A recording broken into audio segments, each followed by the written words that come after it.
SSC में seat की खरीद बिक्री बंद करो, बंद करो, बंद करो।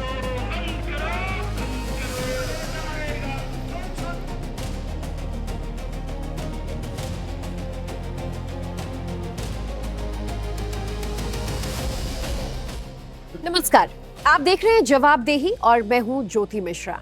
जवाबदेही में आज सवाल झारखंड के उन हजारों युवाओं का है जो नौकरी नहीं मांग रहे, किसी पर एहसान नहीं मांग रहे, लेकिन सिर्फ निष्पक्ष परीक्षा और अपने भविष्य का अधिकार मांग रहे हैं।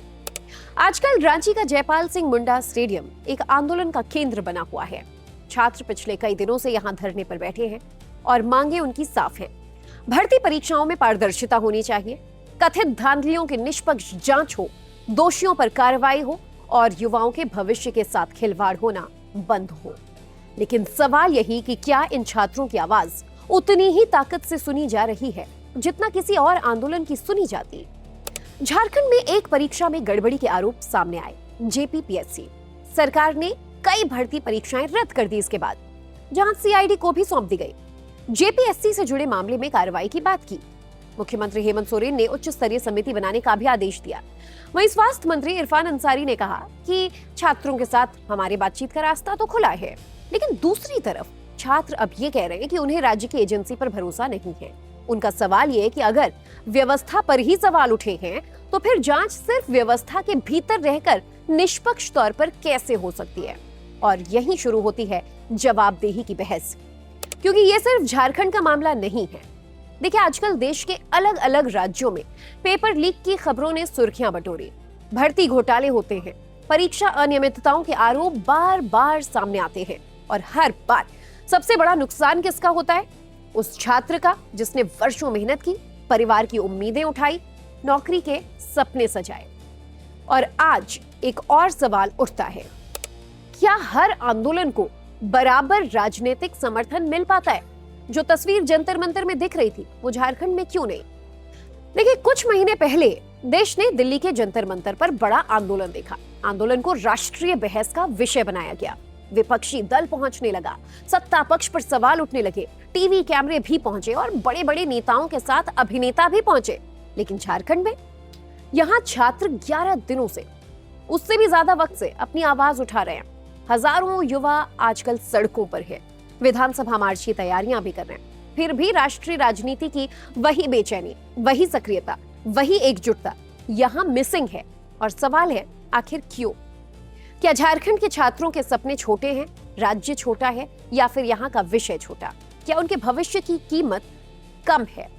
क्या इसीलिए कि ये आंदोलन किसी राष्ट्रीय राजधानी में नहीं हो रहा है, बल्कि झारखंड में, रांची में चल रहा है? और सबसे बड़ा सवाल तो यही कि जब संसद में कई बार भर्ती घोटालों से लेकर पेपर लीक का विषय उठाया गया, युवाओं के भविष्य को लेकर उनकी आवाज उठाई गई, तब आज झारखंड के युवाओं की आवाज पर वो संसद खामोश क्यों है? वो चाहे सत्ता पक्ष के हो या विपक्ष के हो, सवाल क्यों नहीं उठा रहे? अगर सरकार कहती है कि वो छात्रों के साथ है, तो फिर इन छात्रों में भरोसे का संकट झारखंड में क्यों बना हुआ है? कार्रवाई हुई भी है तो फिर भी छात्र संतुष्ट नहीं है। सरकार की जवाबदेही बनती है।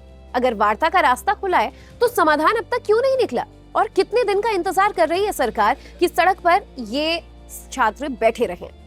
जो दल युवाओं के मुद्दों पर सरकारों को अब तक घेरते आ रहे थे, क्यों वो झारखंड के छात्रों के साथ उतनी ही मजबूती से खड़े नजर नहीं आ रहे हैं? या फिर समर्थन का पैमाना भी अब राजनीतिक सुविधा देखकर तय होता है? दिल्ली में फायदा ज्यादा था तो समर्थन ज्यादा था, और यहाँ पर विपक्षी दल शांत है। हालांकि इस पूरी कहानी का एक बहुत ही पॉजिटिव पहलू भी है। इन छात्रों को देखिए, इनके तरीकों से, जिस तरीके से आंदोलन कर रहे हैं, उसे सलाम करना चाहिए। क्योंकि जिस दौर में आंदोलन का मतलब तोड़ फोड़, गाली गलौज, हिंसा, अराजकता, विवादित नारों से जुड़ गया था, उस वक्त में रांची के ये छात्र जयपाल सिंह मुंडा स्टेडियम में कितने डिसिप्लिन्ड तरीके से विरोध प्रदर्शन को अंजाम दे रहे हैं। धरना स्थल पर गाली गलौच वाले पोस्टर्स नजर नहीं आएंगे, सिर्फ छात्रों की मांगे दिखेंगी। किसी व्यक्ति विशेष के खिलाफ गाली गलौच वाला या अपमानजनक भाषा का इस्तेमाल नहीं है। यहाँ आपको हिंसा नजर नहीं आएगी, अराजकता नजर नहीं आएगी। यहाँ नजर आती है सिर्फ छात्र, उनकी बुनियादी मांगे। और सवाल अब भी वही है, सरकार से, सत्ता पक्ष से, विपक्ष से, नेताओं से, अभिनेताओं से, छात्रों के भविष्य के लिए न्याय की उम्मीद कैसे जगे? ये लोकतंत्र की असली ताकत है। यही वो तरीका है जिससे किसी भी आंदोलन को नैतिक बल मिलता है। तो अब आगे इन छात्रों का क्या होगा? देखिए, फिलहाल जो हमारे पास जानकारी है, 6 अगस्त को JLKM विधानसभा का घेराव करेगी।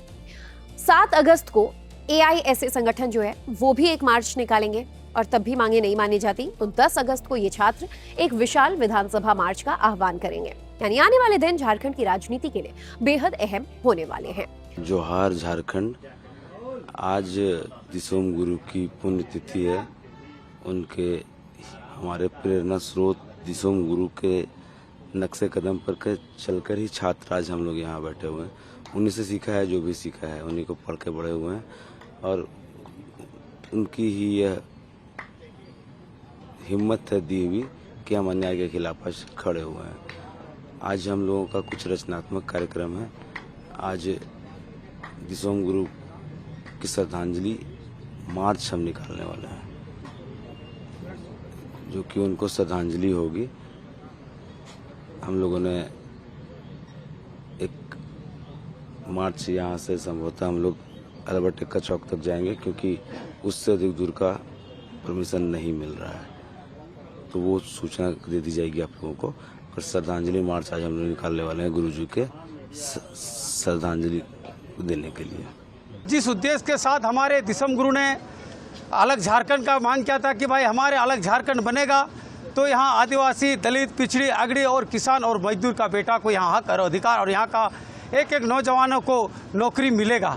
लेकिन दुर्भाग्य, जिस हमारे दिसम गुरु ने अलग झारखंड का के लिए आंदोलन किया, जिस दिसम गुरु ने हमारे अलग झारखंड के लिए अपना जीवन का बलिदान दिया, अंतिम सांस लिया, उन्हीं का बेटा हमारे प्रदेश का मुखिया जिस तरह से हमारे राज्य में जैसे हमारे JPSC में जिस तरह से पेपर लीक का मामला हो, JPSC में घोटाला हो, जिस तरह से यहाँ पे JPSC का अध्यक्ष स्वतः अपने आप इस्तीफा दे रहे हो, जैसे CGL में जिस तरह से पेपर लीक हो, JSSC में जिस तरह से यहाँ का क्वेश्चन पेपर एग्जाम में गड़बड़ियाँ हो, JPSC CGL में जिस तरह से यहाँ के लोगों बाहरी छात्रों को नौकरी देने का काम करो, 30 लाख, 50 लाख, 60 लाख में बेचने का काम कर रहा है। जो गुरुजी यहाँ के एक एक गरीब नौजवानों के लिए सोच रहे थे, यहाँ के एक मजदूर का बेटा के लिए सोच रखते थे, यहाँ पे एक किसान खदानों में मजदूर करके जिस बेटा के लिए काम कर रहे थे, उस पिता के लिए सोच रहे थे, उसका बेटा यहाँ का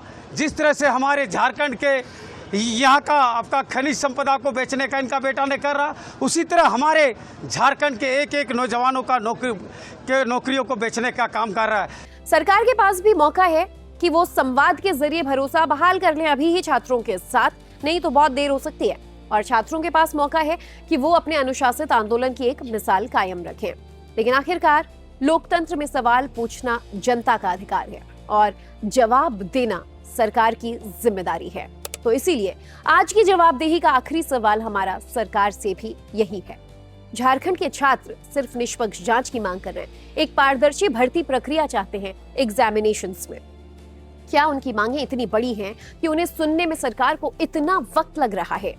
या फिर युवाओं के भविष्य का मुद्दा तब तक बड़ा मुद्दा नहीं बनेगा जब तक उसमें राजनीतिक फायदा इन नेताओं को नजर न आए? और इसी सवाल के साथ आज की जवाबदेही में बस इतना ही। नमस्कार।